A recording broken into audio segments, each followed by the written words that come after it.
Hello, welcome back to HBM's Nuclear Tech Mod. Last episode, we just gotten polymer. So, how did we get polymer? We don't even have oil set up. Let me introduce you to Gas Shale. He's my best friend. He gave me enough of the stuff to make the stuff. Shouldn't be difficult at all. Actually, the main reason for making the polymer so early is so I don't have to do a whole bunch of stupid stuff later.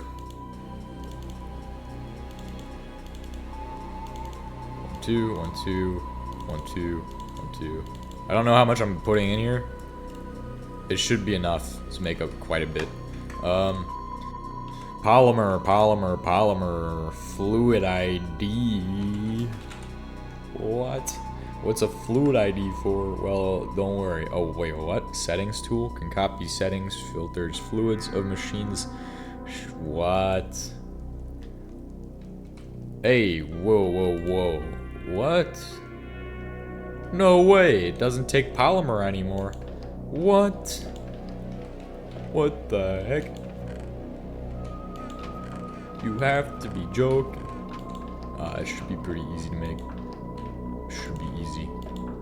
That's interesting. It's never been like that before. Never in the history of HBM mod has it been this easy. Alright, so all I need to do is put together the actual item. As you can see, I already laid it out in my inventory. Perfect.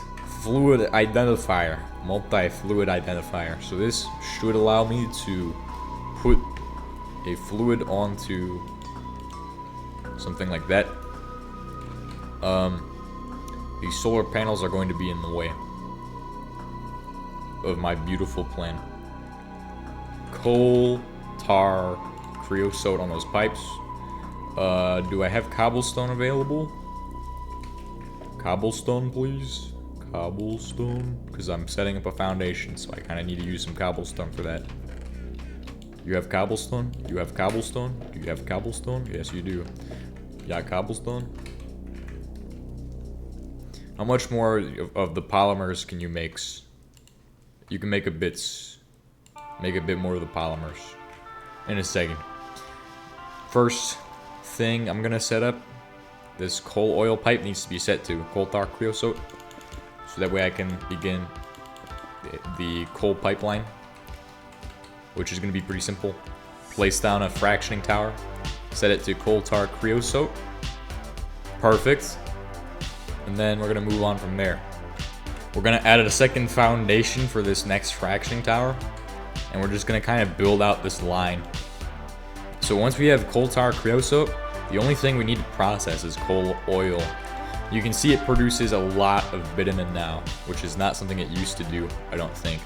Coal oil. So that's what we're gonna need to process next. And then there's one final thing that you need to break down that bitumen, right? That bitumen's a huge annoyance. Like, the most annoying annoyance. And I'm also gonna clear out all of these machines that we kind of need here, but I'm not gonna need this for a little while. I'm gonna reset up the power plant out this side of the building. So out here in this chunk. Since it really doesn't need much space, well, I mean it kinda does, but I just don't want it to be just like right over there where I'm setting up all of the oil and stuff. And I'm gonna say this, it's really inconvenient to have to empty out my inventory every 5 minutes. Then again, that's my fault. I need to make high-speed steel as well. Oh, that has so much new meaning that I've never thought of before. Well, that's interesting. But anyway. Okay, so one of the big things I'm about to start working on is going to be the energy grid, because it's not set up very well. It was not set up very well before, but we're about to have it so I can set up battery banks, power systems, and everything like that. To have a one-way energy system, and then have all of my energy storage set up off of that.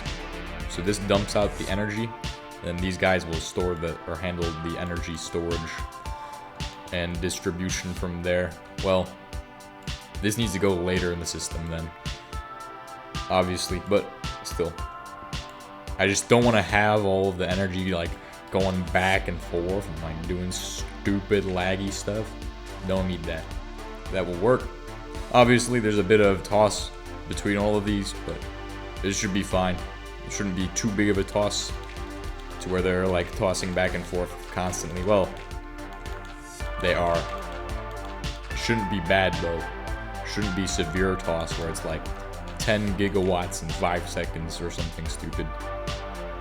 And that looks pretty good, pretty good, pretty good.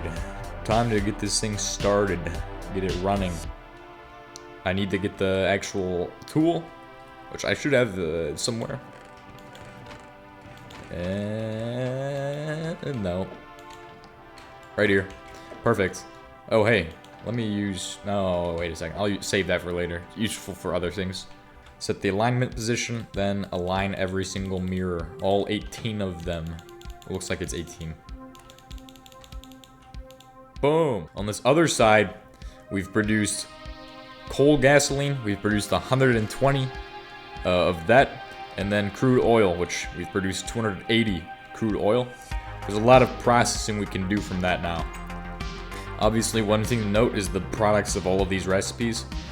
These two are not available, but the hot cracked oil versus regular crude oil. So you have two options with these to heat them up, put them into here, well, and then also to crack it, then heat it up and put it into here.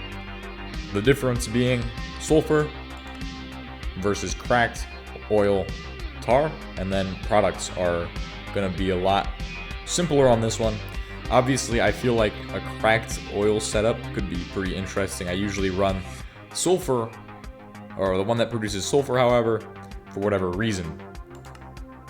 I believe this one gives you the most byproducts, but gives you the least energy potential, versus this, which gives you the most energy potential and the least byproducts. So we'll probably go with this one.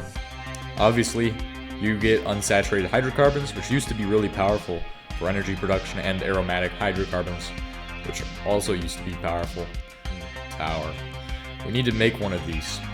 This is where the polymer comes into play, and clay catalysts and everything, okay? A lot of steel is about to go into that, and we're gonna figure that out right now. So to make these, it costs 4 for each one. I need 6, so 6 times 4 is 24. For each one, I'm gonna need, for total, 48 steel ingots. That's what we need to run in there. Here, yeah, we are producing that. While that's happening, I need 16 steel scaffolds for each one. It's going to cost 7 steel ingots per each. So it should be as simple as 1, 2, 3, 1, 2, 3, 1, 2, 3, 4, 5, 6, 7. We should make it 4 times. So 4 times 7 is 28. 32 steel of those. That's the easy stuff, right? That's the easy stuff we're knocking down.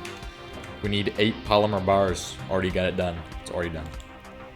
That should mean that all that's left is just the easiest stuff out of all the hard stuff. It's pretty much all the hard stuff is what I have left.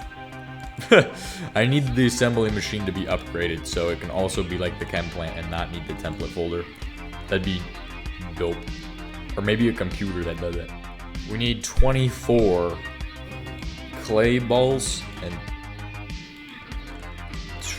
24 iron powder. I just lost a lot of the momentum I had going into that. So I got the clay balls. I needed 24 of those. Should be 24. And then finally we're gonna run into the big challenge. What I mean by that is dash. We need to process dash. It's going to be a bit of an issue.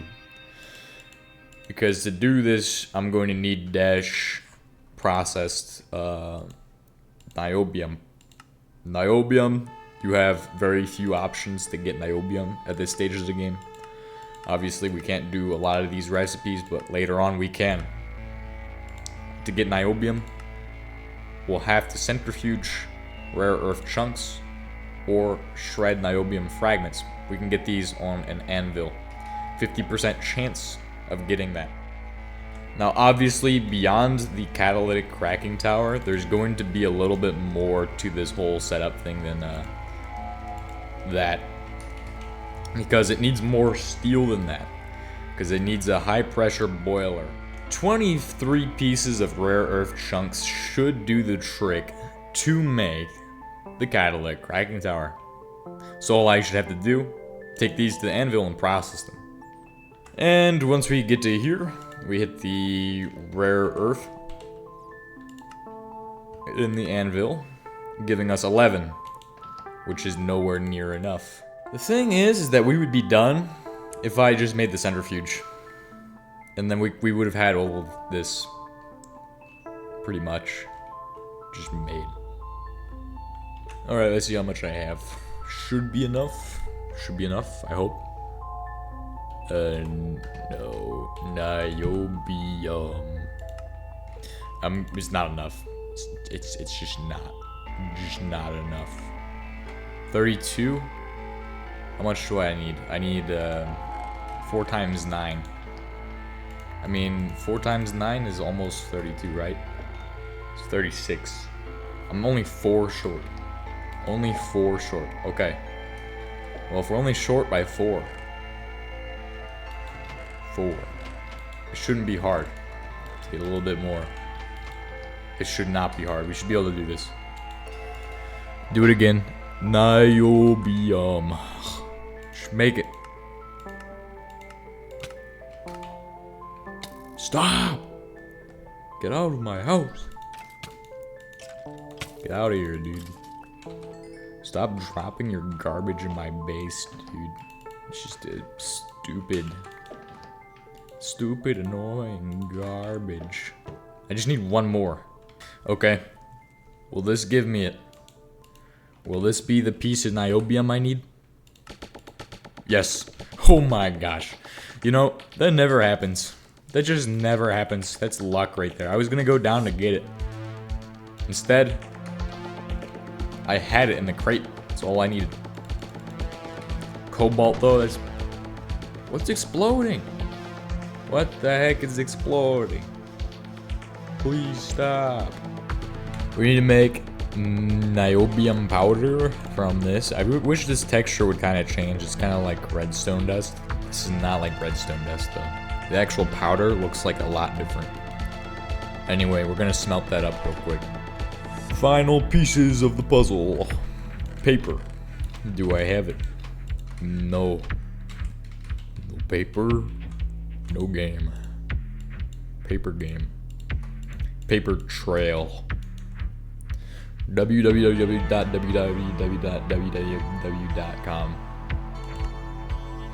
Remember, we're going to make a catalytic cracking tower. So that's the recipe we need. It's ready to go. Do it. Do the thing.